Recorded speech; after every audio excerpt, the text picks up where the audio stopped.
Summer. You hear that word, and you just, picture sunshine, maybe some adventure, that perfect family trip. Mm-hmm. It's really more than just a vacation, isn't it? It's like this chance to connect, share some laughs, make those memories that stick around. Yeah, the ones you talk about for years. Exactly. So today we're doing a deep dive into that, finding the best U.S. summer spots for families, and crucially, the safety stuff you absolutely need to know. Right. And our mission here, is basically to be your shortcut. We've gone through all the sources, articles, research, your notes, and pulled out the key insights. Saving us the legwork. Pretty much. So by the end, you'll have the top U.S. destinations, sure, but also why they're great, essential heat safety tips, maybe some you haven't thought of. Okay. Planning ideas for less stress, and ways to really make the most of that family time. Sounds good. Yeah. So not just a list, but a real conversation, maybe some surprising facts, practical advice. Let's jump in and make this the best summer yet for everyone listening. It's so easy to get wrapped up in the fun part, the destination, but the really great trips, those amazing memories, they actually start way before you pack. It's the planning. Yeah, smart planning. So where do we start? How do we unpack that? Well, that's a really good point. Timing. For a lot of popular places, when you go is almost as big a deal as where. Right. Avoid the midday rush. Yeah, most people know that, but digging a bit deeper, sometimes hitting those off-peak times isn't just about fewer people. It can actually give you a totally different, maybe better experience. How so? Well, think about special evening events some places have, or maybe those early morning tours before the main crowds hit. It can feel much more personal, Oh, interesting. So not just comfort, but a richer visit. And it's not just the time of day, right? It's the region's climate itself. We sometimes just think hot, but don't consider the type of hot. Exactly. Like, the Southwest is famous for heat, but it's dry. The Southeast, super humid. How does that difference impact how we should plan? Yeah, that's huge. How you feel the heat changes dramatically. 100 degrees in, say, Arizona might feel different than 90 degrees in Florida humidity. Right. But both need serious respect for heat safety, the key insight. Research the specific climate feel. Humid places, maybe plan more indoor time, more water stuff. Okay. Dry heat. Dehydration can sneak up on you faster, so you got to be really on top of drinking water constantly. Got it. So beyond climate, there's the age-old challenge. Oh. Keeping everyone happy. You've got teens, maybe toddlers. How do you balance that? The eternal puzzle. It's tough. For teenagers, maybe it's not just thrills, right? It's about maybe giving them a bit of independence. Or a unique challenge. Exactly. So yeah, theme park rides, water sports, those are often hits. But maybe also think about guided adventure tours, paddleboarding lessons, even exploring cool local street art, things they can discover and, share. Instagrammable moments. You got it. And for the little ones, the insight is often in the details and the pace. It's not just finding kid-friendly spots. It's understanding what really sparks their wonder. Character meet and greets that feel real, shows they can actually interact with, not just sit through. And breaks. Yeah. Lots of breaks. Definitely strategically timed playground breaks. Yeah. The aha moment is realizing their joy comes from these immersive, manageable chunks of fun, not just ticking boxes. Okay, so we've got some planning basics down. Now, the fun part, where do we go? This is where it gets really interesting. Let's do that whirlwind tour of the U.S., region by region, find some family gems. All right, let's start up in the Northeast. It's such a great mix, history, nature, city buzz. What people sometimes miss is how well that blend works for families with different interests. Totally agree. Take New York City. It's not just skyscrapers. Right. For families, the trick is finding those green escapes and historical bits. Right. The Statue of Liberty, for instance. You frame it like a discovery quest, and suddenly it's really engaging for, say, 5 to 12-year-olds. Good tip. Or just a simple picnic in Central Park. Yeah. Suddenly the city feels calm. And the High Line, great walk, cool views. Yeah, the High Line is fantastic. Yeah. Then heading further north, New England's coast, it's got a different vibe. Everyone knows the beaches, but the real magic is mixing that with the maritime culture. Quaint towns. Yeah, places like Kennebunkport or Bar Harbor. It's not just about eating lobster, though that's good too. Definitely. It's about a slower pace. And the lighthouses. Kids, maybe 4 to 10, they love them. It's like a real connection to the sea and history. And speaking of history, the Northeast does that so well, making it genuinely interesting for kids. The Boston Freedom Trail, perfect for maybe 8 to 15-year-olds. It's not a dry lesson. It's a walk through history. Right, you're in it. Even seeing the Liberty Bell, if you talk about the context, it can spark real conversations. Turns a quick look into something more meaningful. Okay, shifting down to the southeast. Sunshine, adventure, it really delivers for families. Often known for the big theme parks, but there's so much more too. Oh yeah, Orlando.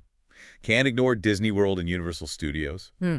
But the magic isn't just the rides, is it? It's the whole immersive world they create. Totally. The character interactions, the shows, that's where those core memories often happen. Beyond the parks, though, the coasts are amazing. Miami, the Outer Banks, great family beach spots. But they offer more than just sand, right? Absolutely. Lots of water sports, activities, Yeah. paddle boarding, maybe learning to surf. Families can really get active together. And for nature lovers, the Everglades. Taking an airboat tour there is pretty unique. You get close to the ecosystems, see the wildlife, learn about the local culture too. Definitely a different kind of adventure. All right, let's head to the Midwest. In summer, it really comes alive. People sometimes forget how diverse it is. Great lakes, cool cities, rich culture. The Great Lakes seriously underrated as a summer destination. Feels like the ocean sometimes. They call it the Third Coast for a reason. Boating on Lake Michigan, swimming in Superior, fishing on Erie.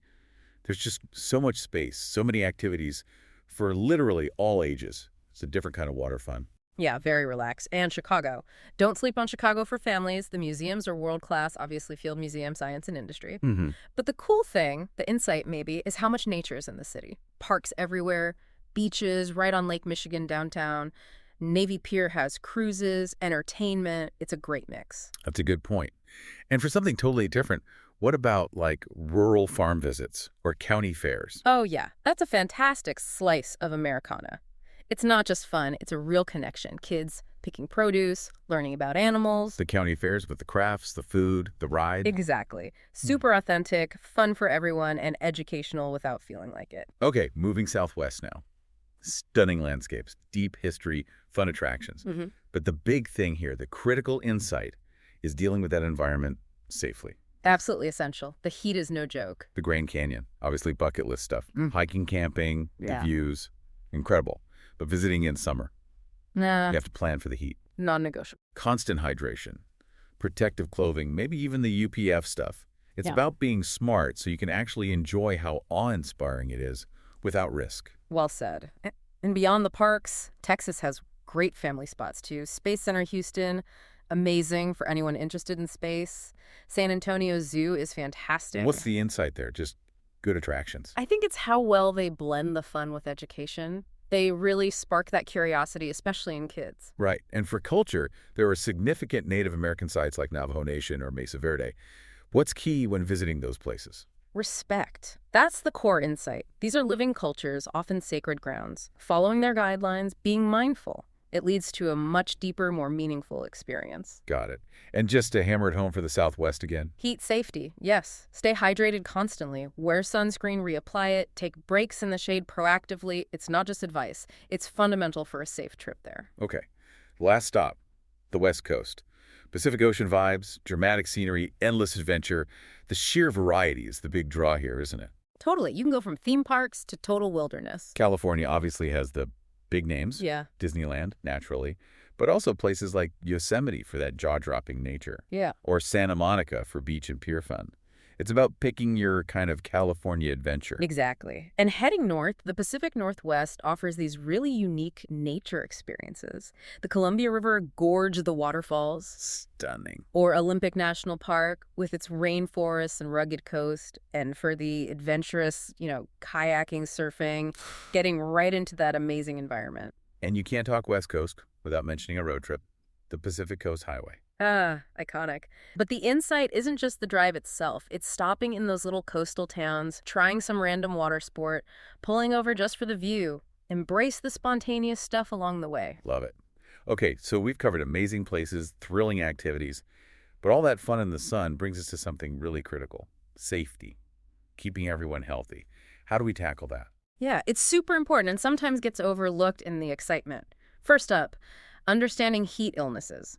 Knowing the difference between heat exhaustion and heat stroke is vital. Okay, broke that down. Heat exhaustion.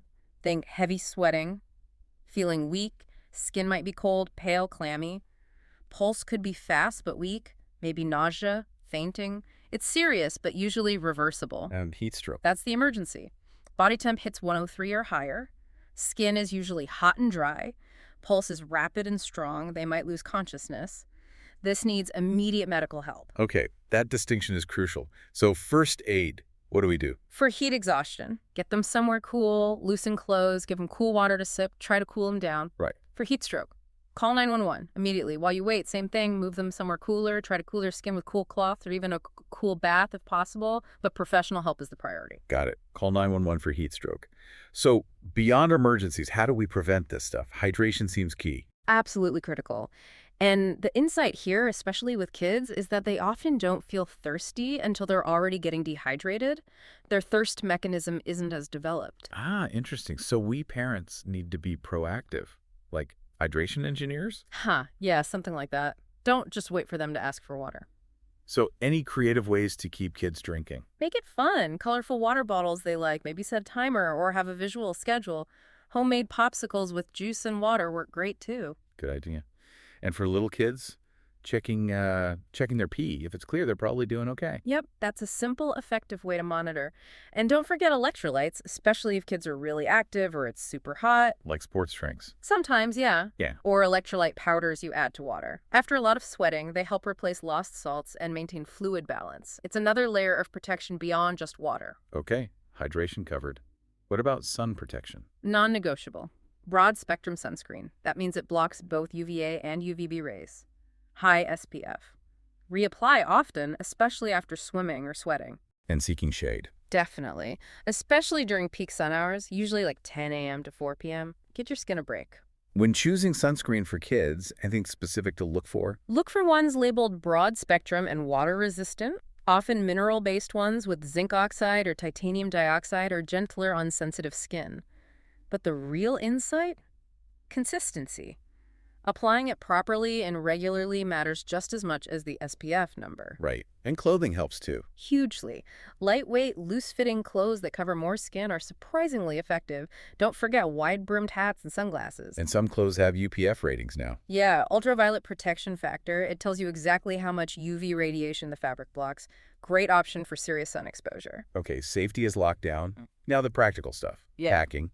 And maybe how to do all this fun stuff without spending a fortune. Right, the logistics. For day trips, think efficient. Snacks, water, sunscreen, the basics. But maybe use a comfy backpack or tote. Yeah. Pack an extra layer, any needed meds, a small first aid kit. Reusable snack containers are good too. Less waste, save money. Good point. For longer trips, it gets more strategic. Clothing. Think layers, versatility. Stuff that fits the weather and your activities. Toiletries, obviously. Don't forget downtime stuff. Right. Books, maybe small, quiet games, a break from screens can be good. And then any special gear, hiking boots, snorkel masks, whatever your destination needs. What about tech? Useful gadgets? They can be, used smartly. Portable chargers are almost essential now. Tablets preloaded with shows. Lifesaver for travel time. GPS for driving in new places. Yep. And headphones for everyone can provide some welcome personal space sometimes. Just use tech as a tool, not a constant babysitter. Good advice. Okay, the big one. Budget-friendly summer fun. Yeah. Is it possible to have an amazing summer without draining the bank account? Absolutely. Some of the best family experiences cost very little or even nothing. Like what? Well, look for free museum days. Many museums have them. The Smithsonian Museums in D.C. Always free. World-class stuff for $0. So the insight is, check websites beforehand. Always check local museum or attraction websites for free days, special offers, maybe even reciprocal deals if you have a membership elsewhere. What about nature stuff? That seems affordable. Definitely. Hiking, picnicking, visiting local parks, fantastic ways to spend time together outdoors. National parks have entrance fees, but an annual pass, often around $80, can be amazing value if you plan to visit several. Some local parks are totally free. Okay.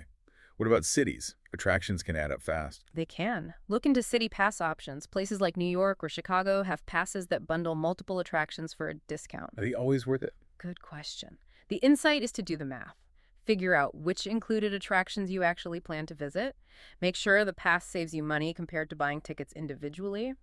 And always, always search online for discount codes or bundled deals before you buy anything. Great tips. So as we wrap up this deep dive, let's think about the big picture. Creating those lasting memories, whether it was a crazy action-packed trip or something more chill, it really boils down to the time spent together, doesn't it? The laughter, the connections, that's the magic. That's absolutely it. And we hope you listening will really take time to Relive those great moments, look at the photos, talk about the funny things that happened. Let those good feelings guide your planning for next time. So the final thought for you listening. Beyond the lists of places and safety checklists, how are you going to intentionally create those aha moments? The inside jokes, the shared discoveries that become part of your family story for years to come. Huh. How do you turn a simple trip into something truly legendary? Because with a bit of planning, using some of these insights, your next adventure really is waiting. And it can be filled with even more great sights, fun exploration, and most importantly, that quality time together.